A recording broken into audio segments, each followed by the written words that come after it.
চা পাতা বাগান দেখতে দেখতে ঘুরতে যেতে কিন্তু বেশ ভালো লাগে। মায়ের 51 পীঠের মধ্যে কিন্তু এই মন্দিরটি একটি। আমরা একদম সন্ধ্যাবেলায় এসেছি, সন্ধ্যা আরতি হচ্ছিল।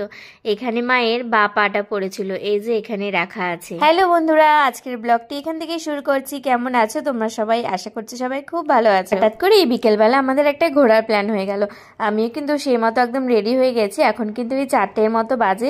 আজ কিন্তু বেশ ঠান্ডা। তারপরে টুপিটা পরে আমরা বেরিয়ে গেলাম। কোথায় যাচ্ছি বলো তো? হ্যাঁ, যেতে যেতে কিন্তু অবশ্যই বলবো কোথায় যাচ্ছি। আমাদের যেহেতু বেরোতে বেরোতে একটু লেট হয়ে গেছে, তাই কিন্তু প্রায় সন্ধ্যা হয়ে গেছে। এখন কিন্তু ওই 4:30টার মতো বাজে। আমরা যাচ্ছি হলো ভামড়ি দেবীর মন্দিরে। আমাদের জলপাইগুড়ি থেকে ভামড়ি দেবীর মন্দির কিন্তু বেশ কাছে, ওই 1 ঘন্টার মতো লাগে যেতে। আমরা কিন্তু টোটো করেই চলে এসেছি। ও হ্যাঁ, তোমাদের তো বলাই হয়নি ভামড়ি দেবীর মন্দিরটা কোথায়। ভামড়ি দেবীর মন্দির হলো বোদাগঞ্জে। আমরা কিন্তু এখন সবাই মিলে বোদাগঞ্জে এসেছি। এমনি সময় কিন্তু এখানে খুব ভিড় থাকে, কিন্তু আমরা যেহেতু একদম বিকেলবেলায় এসেছি, মানে প্রায় সন্ধ্যায় হয়ে গেছে, 5টা পার হয়ে গেছে, তাই কিন্তু এখন একদমই ফাঁকা। দুটো টোটো করে আমরা কিন্তু অনেকজন মিলে ঘুরতে এসেছি। টোটো থেকে নেমে আমি তোমাদের সম্পূর্ণ মন্দিরটা ভালোভাবে ঘুরে দেখাবো। এই যে দেখো, সবাই কিন্তু নেমে গেছে আর বেশ ঠান্ডা। মন্দিরের সামনে জায়গাটা কিন্তু বেশ বড়, আর এদিকে চারিদিক দিয়ে অনেক দোকানপত্র বসেছে। দিনের বেলা আর একটু বেশি দোকানপত্র বসে।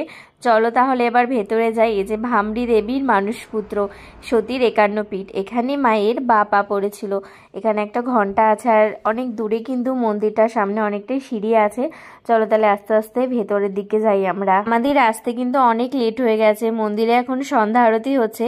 আমাকে বলছে একটু তাড়াতাড়ি আসতে, কারণ মন্দিরটা এখনই বন্ধ হয়ে যাবে। তাই আমি তাড়াতাড়ি করে চলে আসলাম ভেতরে। এই মন্দিরে কিন্তু সব ঠাকুরেরই পুজো হয়। তো দেখো, সব রকমের ঠাকুর কিন্তু চারিদিকে আছে। এখানে এই যে গণপতি বাপ্পা আছে, আর এই যে এখানে একটা অনেক বড় কিন্তু মহাদেবের মূর্তি আছে। আর এই যে আমাদের মা, এটা হলো মা ভামড়ি দেবী সতীর 51 পীঠের মধ্যে আমাদের বোদাগঞ্জে কিন্তু একটি পীঠ আছে।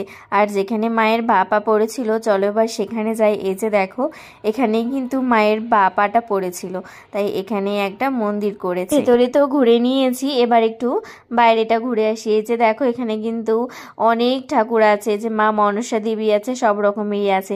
এখানে একটা জিনিস আমার খুব ভালো লাগে, সেটা হলো এখানে এই যে বটপাকুড় গাছ। দেখো, নিচের থেকে কিন্তু দুটো গাছ, ওপর থেকে গিয়ে দেখবে গাছ দুটো এই যে দেখো একসাথে জোড়া লেগে গেছে, দেখতে পাচ্ছ?